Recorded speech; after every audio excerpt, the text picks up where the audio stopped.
আসসালামু আলাইকুম ওয়া রাহমাতুল্লাহি ওয়া বারাকাতুহু। প্রিয় ফেসবুক ভাই ও বোনেরা, সকলে কেমন আছেন? আশা করি সকলে ভালো আছেন।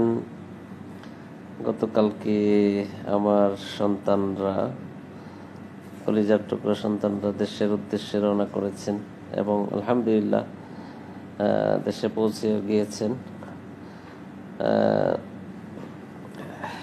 সবার কাছে দোয়া চাই, খাস করে যে কাতার থেকে দেশের উদ্দেশ্যে গিয়েছে। একটাই উদ্দেশ্য, সেটা হচ্ছে যেন ভালো হাফেজ, ভালো আলেম হতে পারে। সেই উদ্দেশ্যে, পড়াশোনার উদ্দেশ্যে বাংলাদেশে পাড়ি জমিয়েছে। যেহেতু আমরা কাতারে অবস্থান করতেছি, তাদের সবারই জন্ম কাতারে, তাদের জন্য বাংলাদেশে থাকাটা অনেকটাই কষ্টকর। তারপরেও ভালো পড়াশোনা করার জন্য, ভালো একজন হাফেজ বানানোর জন্য, আলেম বানানোর জন্য আমরা সন্তানদেরকে বাংলাদেশে পাঠিয়েছি।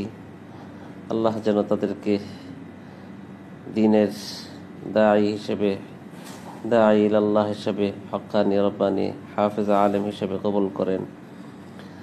সবার জন্য দোয়া রইল, সবাই আমাদের জন্য দোয়া করবেন ইনশাআল্লাহ। আসসালামু আলাইকুম ওয়া রাহমাতুল্লাহ।